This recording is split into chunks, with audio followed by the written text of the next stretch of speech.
تعالى وبركاته.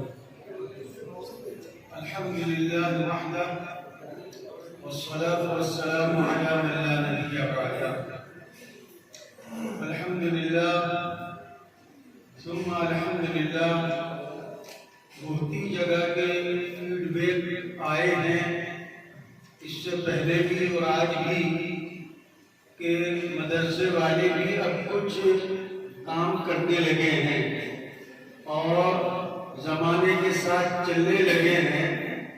آج سے پہلے جب کچھ وکلاء حضرات کو مدرسے میں تشریف آوری کی دعوت دی گئی تھی اور زحمت دی گئی تھی تو اس وقت ایک فیڈ بیک ملا تھا کہ اب مدرسے والے بھی کچھ کر سکتے ہیں.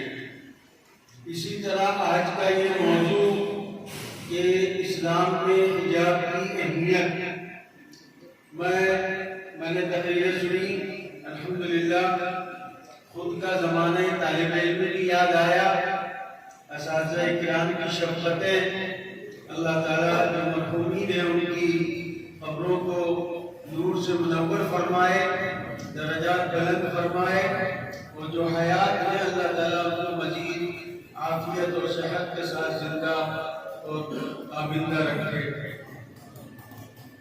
تو میں ان حالات میں صرف ایک گزارش کروں گا ناظم صاحب سے کہ وہ ہمارے MLA عارف مسعود صاحب سے گزارش کریں، کہیں کہ اس پروگرام کے چند مقررین کو چوراہے پر ایک جلسہ کر کے سنوا دیں.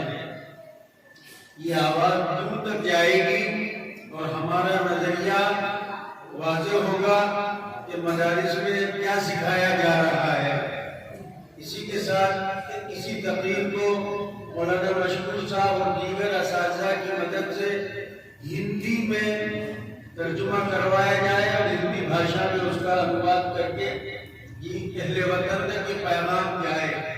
بہت اچھی تقریریں ہیں، یقیناً ایک اچھا اثر اور مثبت پیغام جائے گا، دعوت دین ہوگی انشاءاللہ.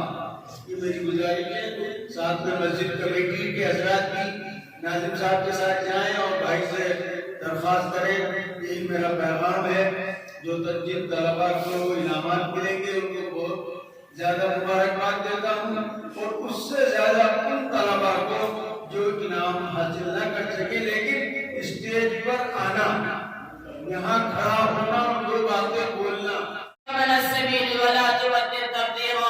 وہ لوگ جو مستحق ان کی مدد کرنے کے قابل نہ ہو تو ان کے حوالے سے فرمایا وَإِمَّا تُعْرِضَنَّ عَنْهُمُ ابْتِغَاءَ رَحْمَةٍ مِّن رَّبِّكَ تَرْجُوهَا فَقُل لَّهُمْ قَوْلًا مَّيْسُورًا. مومنین کے اوصاف کو بیان کرتے ہوئے فرمایا وَعِبَادُ الرَّحْمَٰنِ الَّذِينَ يَمْشُونَ عَلَى الْأَرْضِ هَوْنًا وَإِذَا خَاطَبَهُمُ الْجَاهِلُونَ قَالُوا سَلَامًا.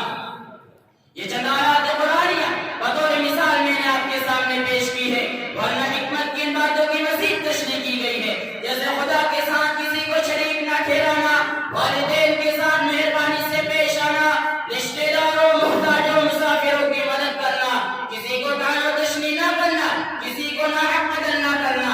اور میں کہاں تک گناؤں؟ جاؤ قرآن و حدیث کا مطالعہ کرو، تاریخ کی ورق گردانی کرو، ماضی کے دریچوں میں جھانکو تو تمہیں معلوم ہوگا کہ اسلام میں اخلاق کی کیا اہمیت ہے، کردار سنوارنے کا کیا مقام و مرتبہ ہے، اخلاق و کردار کی کیا قدر و منزلت ہے. آج ضرورت اس بات کی ہے کہ صرف مطالعہ کر